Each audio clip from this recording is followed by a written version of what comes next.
Rocky Gerung. Saya adalah seorang pesimistik yang rasional, tapi Anda optimistik yang irasional.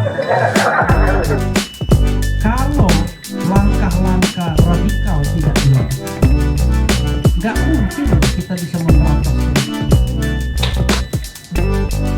Mampukah Indonesia melawan korupsi? Nggak mampu, saya bilang. Itu saya pasti. Nah, ya kan?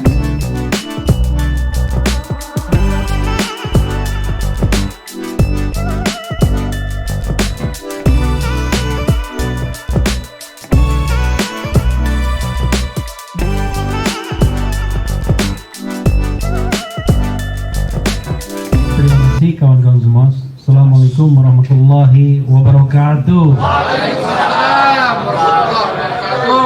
Merdeka. Merdeka. Siapa ngomong? Belum merdeka. Belum. Saya mohon maaf tadi salah tempat. Saya Sofian Hotel Menteng. Saya bilang saya sakit kepala karena itu saya mau tiduran di parkiran. Alhamdulillah di telepon, Bang sudah mulai acaranya. Ya sudah, saya keluar. Setelah saya keluar ternyata tidak ada di situ. Adanya di situ, terpaksa saya lari di sini. Oke, pertama-tama saya mohon maaf ya. Tidak ada orang yang pandai atau komprehensif sekali. Kita hanya berusaha saja menjawab dari perspektif kita, ya, dan tanpa ingin mengatakan bahwa yang lain salah atau yang lain benar. Ini betul-betul personal perspektif ya. Tapi tentu berdasarkan pengetahuan, pengalaman dan lain sebagainya. Mampukah Indonesia melawan korupsi, kan begitu ya? Pertanyaan sentralnya. Jawaban saya tidak mampu. Sekali lagi jawaban saya tidak mampu, ya. Jadi kawan-kawan semua, bicara mampu dan tidak mampu itu soal perspektif saja. Anda mau pakai perspektif yang optimistik atau perspektif yang pesimistik. Tidak selalu bahwa yang namanya perspektif optimistik itu selalu lebih baik, belum tentu. Makanya kata Rocky Gerung, saya adalah seorang pesimistik yang rasional, tapi Anda optimistik yang irasional. Kan begitu.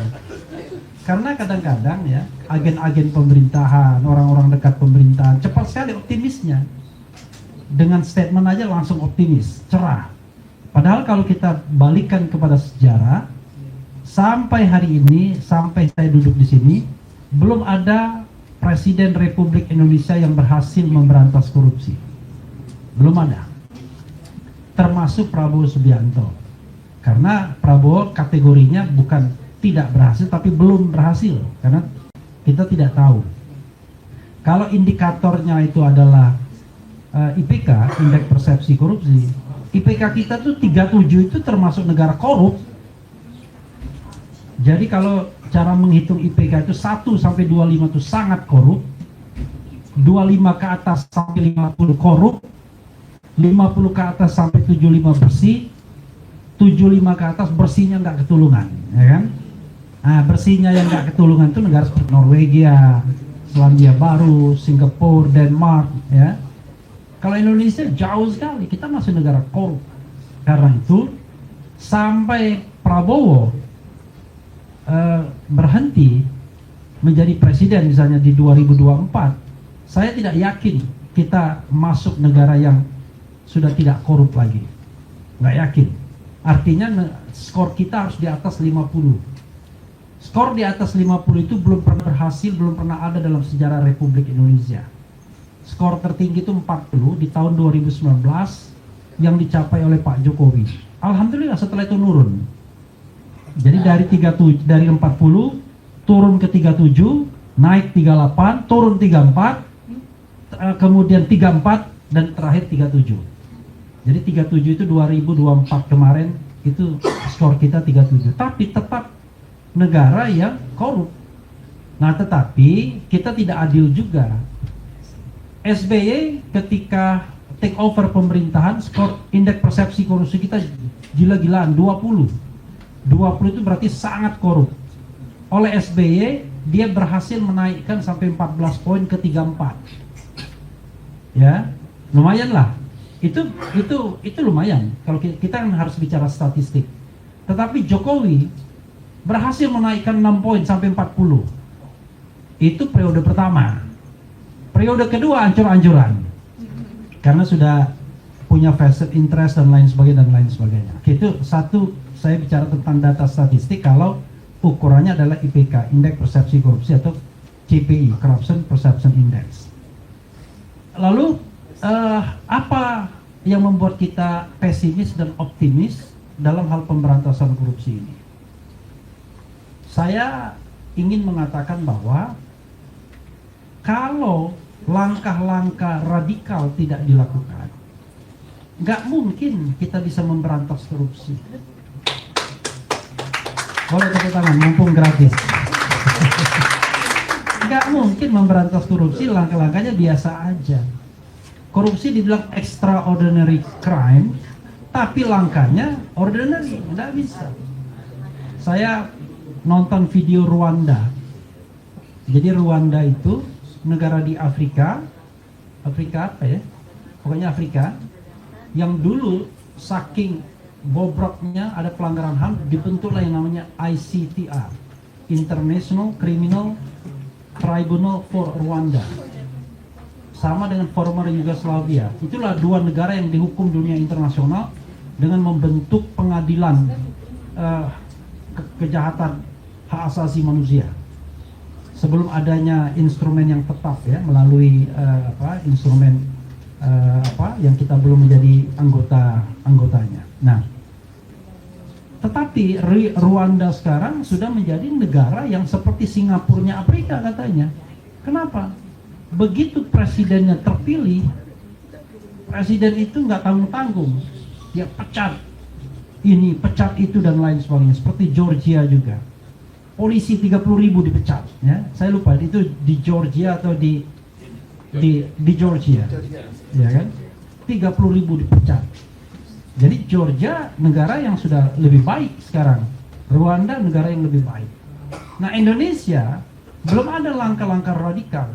Bahkan pada era pemerintahan Presiden Jokowi tambah suram, walaupun angkanya tidak begitu ya, karena statistik itu kan kita harus naik, masa kita turun ya? Kalau turun sinking, negara kita hancur namanya. Jadi apa yang membuat saya harus mengatakan bahwa langkahnya itu radikal? Begini, tahun 2016 saya pernah diundang oleh Jokowi, ya kan, dan bersama orang-orang hukum lainnya. Dan itulah kali terakhir saya diundang. Setelah itu kerjanya mengkritik Jokowi dulu saya. Jadi pada waktu itu saya bilang, Pak, kalau mau memberantas korupsi, itu harus Bapak sendiri yang memimpin. Karena presiden itu adalah orang yang diberikan mandat oleh rakyat untuk memimpin Republik Indonesia. Mana ada KPK yang memberantas korupsi? KPK itu trigger mechanism dalam hal penindakan terutama. Kita bicara memberantas korupsi itu dari hulu dan hilir. Dari prevention sampai law enforcement, mulai dari pencegahan sampai penegakan hukum, sampai kemudian tata kelola pemerintahannya, good governance dan clean government. Itu hasilnya kalau negara tidak korup lagi. Jadi bukan hanya soal menindak orang yang nyolong duit kemudian dihukum, nggak selesai. Itu tidak menyelesaikan masalah secara makro, tapi secara mikro oke lah, ada angka-angka, ada statistik di situ. Tapi saya bilang, kalau Bapak mau memberantas korupsi, Bapak harus di backup oleh aparat. Mohon maaf Pak ya kalau saya mau agak pedas, karena saya ngomong depan Pak Jokowi. Cuma masalahnya Pak, aparat kita ini dari 101 yang korup, saya bilang. Saya lupa nyebut 101 atau 102 atau 120. Langsung orang ketawa kan ada, tapi nggak berani ketawa keras-keras di depan presiden. Karena itu saya bilang, salah satu langkah ya, untuk memberantas korupsi itu tidak cukup dengan tax amnesty. Dulu waktu itu kan ribut tax amnesty 2016. Saya bilang perlu kita legal amnesty. Apa legal amnesty itu? Kita berikan ampunan kepada para penegak hukum. Pokoknya diampuni semua. Yang korup-korup kemarin kita tahulah, ya. Kalau saya mau katakan you name it, mana jenderal yang tidak korup? Ada nggak berani tunjuk tangan? Saya jenderal tidak korup. Saya pastikan pasti miskin dia. Benar nggak Pak? Kalau jenderal tidak korup pasti miskin. Tapi kalau jenderal kaya pasti korup. Nah, cuma memang kadang-kadang istilah korup itu ada agak beda-beda. Dikasih gratifikasi dianggap oleh pengusaha, ini bukan korup, ini pertemanan. Nah beda, itu korup juga. Jadi korup itu kalau kita menggunakan bahasa Bank Dunia adalah menggunakan otoritas pribadi, menggunakan otoritas publik untuk kepentingan pribadi.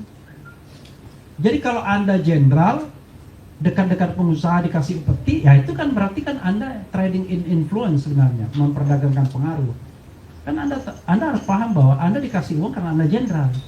Kalau orang biasa saja kan nggak dikasih uang gitu kan, dikasih fasilitas dan lain sebagainya. Nah, cuman kalau kita sampai sekeras-kerasnya begitu, patah semua. Nggak ada yang mau jadi penegak hukum. Udah gajinya kecil, suruh ini lagi kan, suruh macam-macam. Karena itu saya bilang legal honesty dulu. Kita nolkan dulu. Tidak ada kesalahan penegak hukum, tapi bikin sistem anti korupsinya. Nah itu baru di sektor penegak hukum. Tapi oke, itu hanya cerita mengenai menghadap presiden. Tapi saya ingin cerita tentang pemerintahan Presiden Prabowo. Mampukah Indonesia melawan korupsi? Nggak mampu saya bilang. If, ya kan, pakai if, jika, ya kan? Sama aja. Mampukah Indonesia melawan korupsi? Mampu, jika semua, ya kan? Apa bedanya? Pendekatannya, apakah kita mau pendekatan pesimistik atau optimistik? Dua-duanya sama, bahwa harus ada upaya untuk memberantas korupsi. Nah, kenapa pesimistik saya? Begini, ya, ini tantangan bagi Prabowo Subianto juga. Kalau kita lihat misalnya pakai teori manajemen lah, paling gampang ya, kekuatan, kelemahan, kemudian kesempatan dan ancaman. Saya mulai dari ancaman dulu. Apa ancaman yang paling besar terjadinya korupsi di Republik Indonesia ini? Apa ancaman paling besar? Apa ancaman yang membuat kita akhirnya cenderung korup? Dan level paling rendah, kemiskinan, kekurangan, kelaparan. Anda bicara tentang idealisme sepanjang perut masih kenyang, ya kan? Sepanjang ada buah-buahan yang bisa dimakan, ya kan? Kayak gini ya. Tapi begitu perut sudah lapar, wakil presiden pun lira pun kalap juga dia, ya kan? Karena itu kita harus bedakan antara korupsi karena need atau karena greed. Jadi kalau dia need karena kebutuhan, maka treatmentnya harus berbeda dengan greed. Tetapi Indonesia ini negara kaya.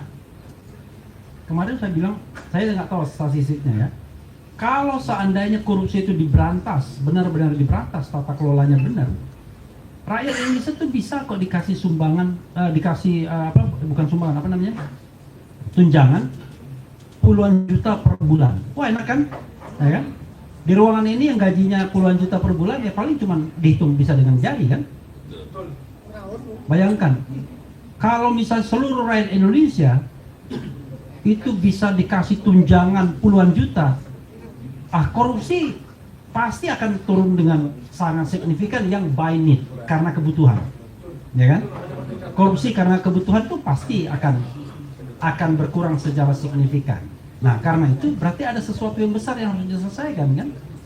Yaitu selain memberantas korupsi itu sendiri, ada beberapa hal tata kelola yang harus diperbaiki. Pertambangan misalnya. Negara kita kaya, tetapi kekayaan itu mengalir kemana? Mengalirnya ke negara lain, ke China misalnya. Kata Faisal Basri, tidak ada negeri, saya ulang lagi terus ini, tidak ada negeri yang setolol Indonesia. Kenapa? Karena tata kelola nikel itu 90% buat Cina keuntungannya. Dan sebelum meninggal Faisal Basri mengatakan, oh saya salah katanya. Saya ulang-ulang itu sini. Kenapa? Yang benar adalah Minas kita. Bagaimana tololnya kita? Coba bayangkan. Lebih tolol lagi. Tololnya itu negara, tapi penguasa nggak tolol. Yang penguasa yang cari rente dari oknum-oknum yang mencari rente. Kalau oknum satu dua, ini kalau banyak gimana itu oknum? Sudah oknum berkuasa bikin kebijakan lagi kan? Dan kemudian selalu kita dikatakan, kamu apa kontribusi buat negara? Oke, lebih baik begitu, lebih baik tidak ada kontribusi buat negara, tapi tidak ngerampok negara. Daripada kontribusi 6 tapi ngerampok 12. Ya kan? Itu kan negara minus jadinya. Ya kan? Nah, karena itu menurut saya ada hal-hal yang memang kita lihat ancaman terbesar. Apakah untuk mengatasi ancaman ini makan bergizi gratis, MBG? Alhamdulillah, banyak laporan MBG pun dikorupsi juga. Susah negara kita ini ya. Mau bikin program buat meraih miskin, dikorup juga. Ya kan? Karena mental korupsinya udah tinggi, jadi udah masalah struktural dan masalah kultural. Karena itu butuh langkah-langkah yang radikal. Oke, saya mulai dari kepemimpinan dulu, leadership. Jadi leadership in combating corruption. Jadi itu yang paling sebenarnya yang paling dibutuhkan. Di sini katakan dunia peradilan khususnya pemberantasan korupsi kembali cerah, ya kan? Di bawah kepemimpinan Presiden RI Prabowo Subianto. Yakin gitu ya, pesan sponsornya terlalu berlebihan. Ini saking optimisnya. Saking optimisnya, ya kan? Kalau saya belum ada indikator-indikator yang menunjukkan bahwa ada langkah extraordinary. Langkahnya ordinary semua. Itu pun pilih-pilih juga. Masih ada kasus Tom Lembong, ya kan? Tapi ada kasus Timah, lumayan lah. Bukan kasus korupsi itu sesungguhnya. Korupsi itu adalah memberantasnya itu adalah bagaimana seorang pemimpin, seorang penguasa mau keluar dari lingkaran setan pemberantasan korupsi ini atau korupsi ini. Nah, maka ujian pertama Prabowo gagal. Apa ujian pertama dia gagal? Ketika melakukan rekrutmen kabinet. Gagal kan? Bagaimana mungkin?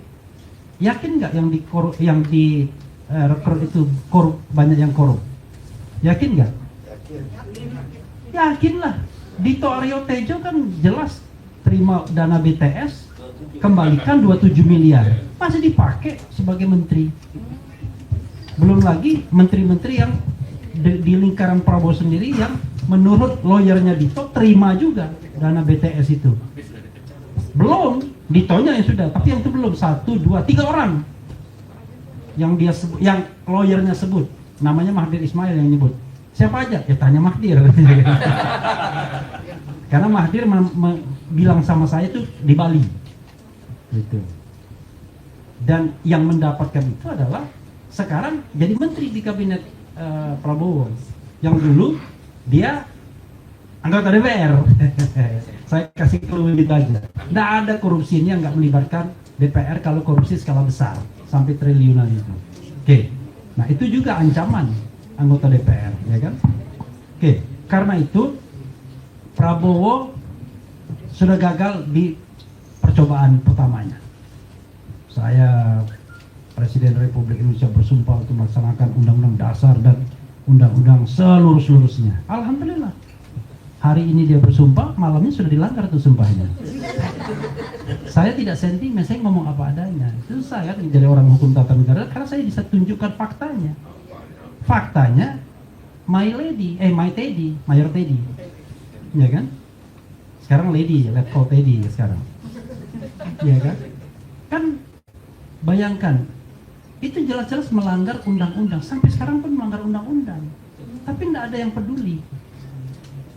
Saya yakin presiden yang tidak menghormati undang-undang dan undang-undang dasar nggak bisa memberantas korupsi, nggak bisa. Karena korupsi itu Anda harus punya kualifikasi yang besar, yang kuat, yang Anda harus patuh, tunduk pada aturan. Kalaupun Anda mau yang namanya nyari breakthrough, terobosan, maka Anda punya instrumen yang namanya Perpu. Nggak main comot-comot tanpa dasar hukum. Bayangkan Teddy itu, saya tanya, Teddy itu apa jabatannya? Seskap. Itu setingkat menteri atau enggak? Hah? Sekarang katanya eselon 2. Ya kan katanya. Tapi kira-kira pernah nggak dia koordinasi sama eselon satunya? Pernah nggak kemudian dia lapor kepada menterinya? Orang dia lapornya langsung pada presiden, kan merusak struktur atau birokrasi kenegaraan. Masa eselon 2 mendampingi presiden, eselon 1 diperkenalkan sebagai cabinet secretary, ya kan, kepada pemimpin-pemimpin dunia. Maksud saya, kalau kita mau konsisten memberantas korupsi, kita mulai dari bagaimana kita patuh pada aturan main. Salah nggak mengangkat Teddy? Saya bahkan mengatakan waktu Menko Polkam belum ada Jamari Caniago, ada yang mengatakan Teddy aja Menko Polkam. Saya setuju, saya bilang. Nah, sekalian aja. Saya bukan skeptis. Kalau dia jadi Menko Polkam, dia harus berhenti sebagai TNI. Itu jelas, itu tidak melanggar undang-undang. Sekarang ini melanggar undang-undang dia. Dibilang pejabat eselon 2 tetapi rasa menteri, ya kan? Dan pejabat eselon 2 pun itu paling tidak harus setingkat brigjen, setingkat maijen. Kalau eselon 1 setingkat letjen, kan begitu? Bukan perwira menengah. Nah, yang suka-suka ini, nggak ada yang berani mengkritik itu. Kan Anda kan takut semua, kita takut semua sama kekuasaan, ya kan? Cuma saya sama Slamet Ginting aja yang ngeritik-ngeritik. Lira juga. Hah? Oh, Lira juga ya? Oh, okay. Saya nggak dengar Lira, berarti Lira ehonya kurang tuh berarti. Kan udah disuntik lagi sekarang. Oke. Nah, jadi Prabowo harus memberikan sebuah green light, ya kan? Sebuah tindakan-tindakan terukur sehingga rakyat percaya dia akan berantas korupsi. Itu yang paling penting. Nah, langkah radikal apa yang harus dilakukan? Begini. Ini mohon maaf ya, saya ngomong apa adanya.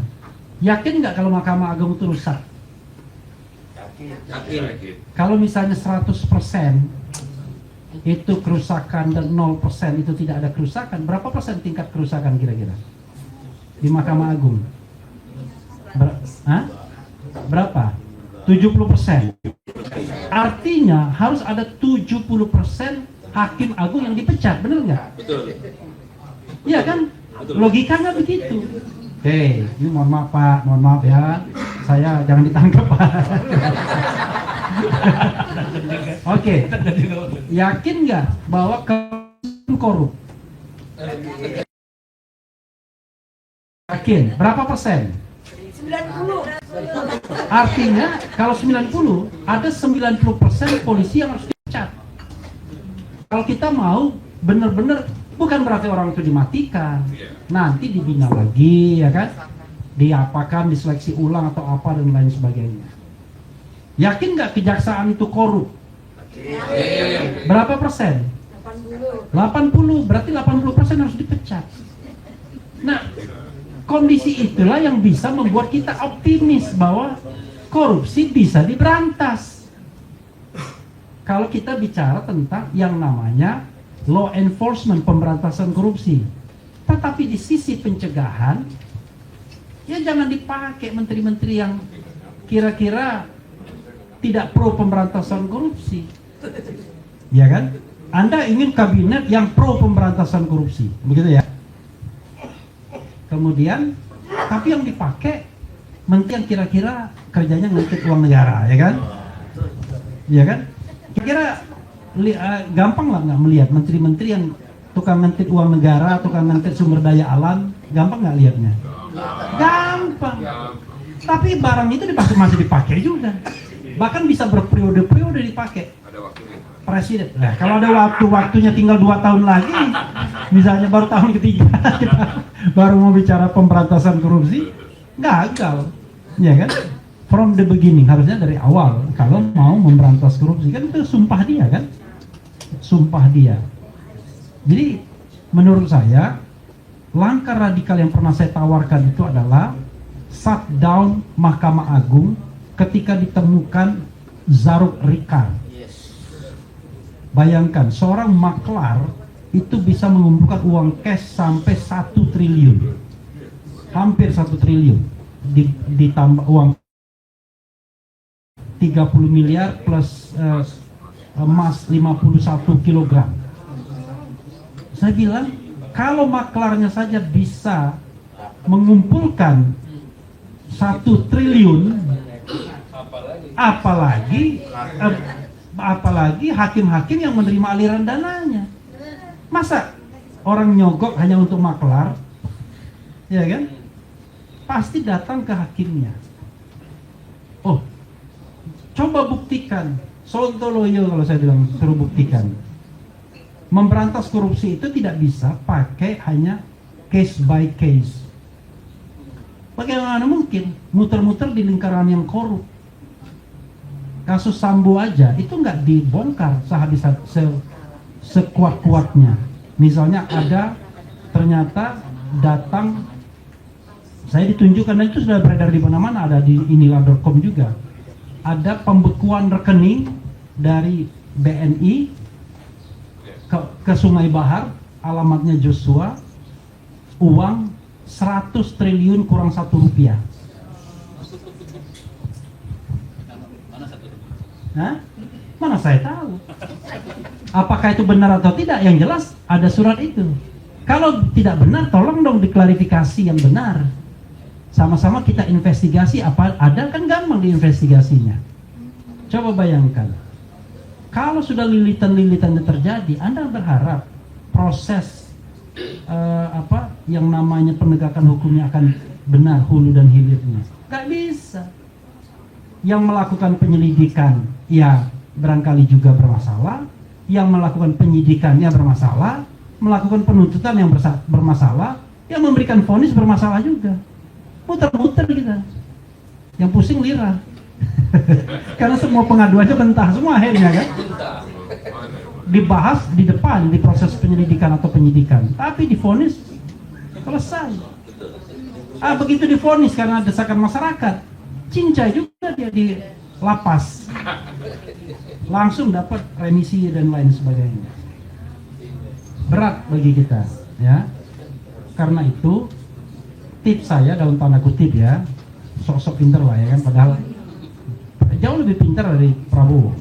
Tapi Prabowo itu, maksudnya jauh lebih pintar Prabowo. Tapi Prabowo itu adalah orang yang, pertanyaan kita adalah, he is a part of problem atau part of solution. Dia bagian dari masalah atau bagian dari pemecahan masalah. Kalau dia bagian dari pemecahan masalah, maka satu hal yang harus menjadi sebuah prasyarat adalah dia clear dulu. Hanya sapu bersih yang bisa membersihkan lantai kotor. Clear dulu. Pertama, dia clear, tidak ada vested interest terhadap dirinya. Oke? Yang kedua, terhadap keluarganya. Dia makin lebar harus. Terhadap dirinya clear harus.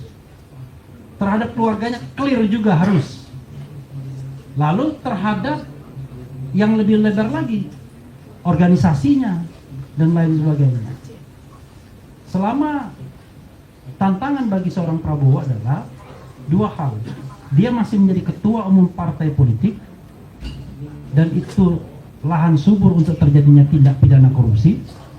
Dan yang kedua, dia masih mau menjabat untuk periode kedua. Saya bahkan sudah bilang, kalau Prabowo mau periode kedua, nggak usah pilpres. Gak ada gunanya. Pilpres kita, pilpres bodoh-bodohan saja saya bilang. Kenapa? Pilpres itu tidak ditentukan oleh rakyat, tapi ditentukan oleh Kodari aja. Kata Kodari 58%, 58%. Iya kan? Nanti operatornya tinggal bekerja. State aparatus, ya kan? Using a financial, state financial atau state facility. Jadi once Anda adalah penguasa, didukung kekuasaan, kemudian Anda bisa menggunakan uang negara, bisa menggunakan aparat negara dan fasilitas negara. Gak akan ada lagi yang namanya pilpres itu pemilu, ya kan? Udah pasti Anda menang. Makanya jangan heran. Jadi terakhir, ya, pemberantasan korupsi hanya bisa dilakukan kalau Prabowo adalah dia bukan bagian dari masalah, tapi bagian dari pemecahan masalah. Dan harus jauh menumpas habis geng-geng Solo, sampai tidak tersisa lagi. Baru itulah solusi bisa ada harapan. Luar biasa. Wassalamualaikum warahmatullahi wabarakatuh. Waalaikumsalam.